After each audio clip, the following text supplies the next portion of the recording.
بسم اللہ الرحمن الرحیم۔ السلام علیکم۔ کاروبار کرنے کا ثواب۔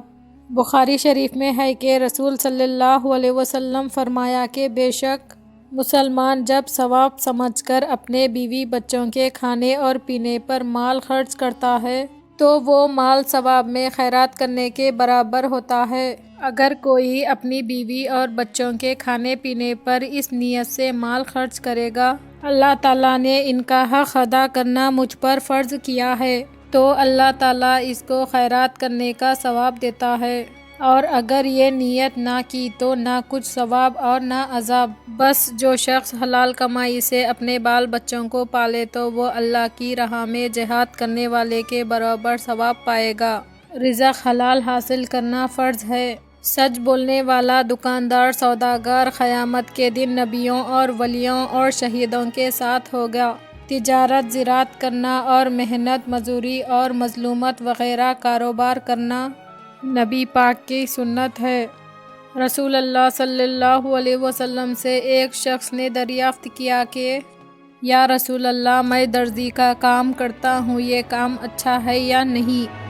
آپ نے فرمایا بہت اچھا کام ہے، اگر تم اس میں چوری نہ کرو، نہ کپڑا رکھو اور نہ کپڑے کے سینے میں کچھ کمی کرو تو تم کو ہر سوئی کے چلانے میں ایک ایسی تیر چلانے کا ثواب ملے گا جو اللہ کی راہ میں کافروں کو مارا جاتا ہے، اور اگر پانچوں وقت کی نماز پڑھتے رہے اور اللہ کی یاد سے غفلت نہ کی تو تم کو ہر سوئی کے چلانے کے بدلے میں 1 سال کی عبادت کرنے کا ثواب ملے گا، اور اگر تم نے چوری کی تو ہر سوئی چلانے کے بدلے 1 سانپ تم کو ڈسنے کے لیے تمہاری خبر میں پیدا کر دیا جائے گا۔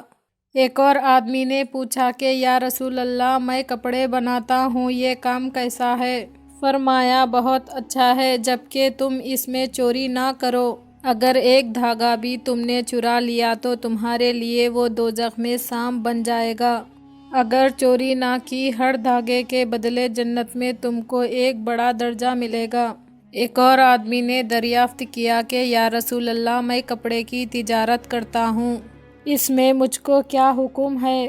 تم کو چاہیے کہ جھوٹ نہ بولو، دھوکہ نہ دو کہ خراب کو اچھا بتلاؤ اور ناپ میں کمی نہ کرو تاکہ دوزخ کے عذابوں سے بچو۔ اگر تم کو اپنی خریدی فروخت میں سچ بولو گے تو تم کو حضرت صالح علیہ السلام کی صحیح عبادت کا ثواب ملے گا۔ ایک شخص نے عرض کیا یا رسول اللہ صلی اللہ علیہ وسلم، میں کھیتی کا کام کرتا ہوں، میرے لیے کیا حکم ہے؟ آپ نے فرمایا کہ اگر تم پانچوں وقت کی نماز اور ماہ رمضان کے روزوں سے غفلت نہ کرو تو تم کو ہر بیلچے کے مارنے پر ایک غلام آزاد کرنے کا ثواب ملے گا اور پیداوار میں ترقی ہوا کرے گی۔ اور ایک شخص نے دریافت کیا یا رسول اللہ صلی اللہ علیہ وسلم، میں نے بہت سی چیزوں کی تجارت کرتا ہوں اور اکثر سفر ہی میں رہتا ہوں، میرے لیے کیا حکم ہے؟ ارشاد فرمایا کہ بہت اچھا کام ہے، اگر تم نے نماز کو قضا نہ ہونے دیا اور مال کی زکوٰۃ دیتے رہے تو لین دین اور خریدی فروخت کی وجہ سے جتنے دن تم سفر میں رہو گے ہر دن کے بدلے تم کو ایک حج اور ایک عمرہ کا ثواب ملے گا۔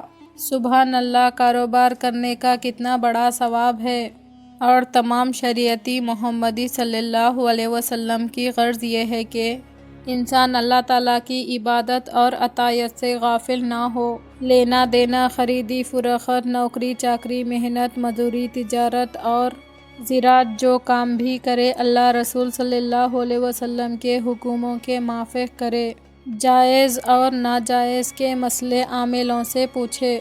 دیکھو، رسول صلی اللہ علیہ وسلم کے صحابہ نے بھی حضور صلی اللہ علیہ وسلم سے مسئلے دریافت کر کے عمل کیا۔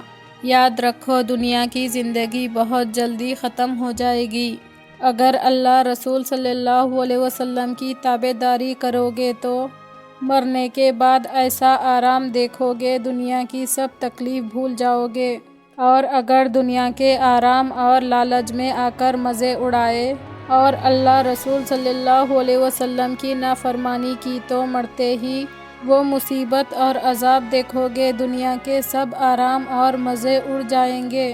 عمر یہ ایک دن گزارنی ہے ضرور، قبر میں میت اتارنی ہے ضرور، آخرات کی فکر کرنی ہے ضرور، جیسی کرنی ویسی بھرنی ہے ضرور۔ آنے والی کیسے ٹالے جائے گی، جان تیری جانے والی جائے گی، روح رگ رگ سے نکالے جائے گی، تجھ پہ ایک دن خاک ڈالے جائے گی۔ ایک دن مرنا ہے آخر موت ہے، کر لے جو کرنا ہے آخر موت ہے۔ اگر آپ کو یہ ویڈیو پسند آیا تو لائک کیجئے، شیئر کیجئے، چینل کو سبسکرائب کیجئے۔ اگلے ویڈیو میں پھر ملیں گے۔ اللہ حافظ۔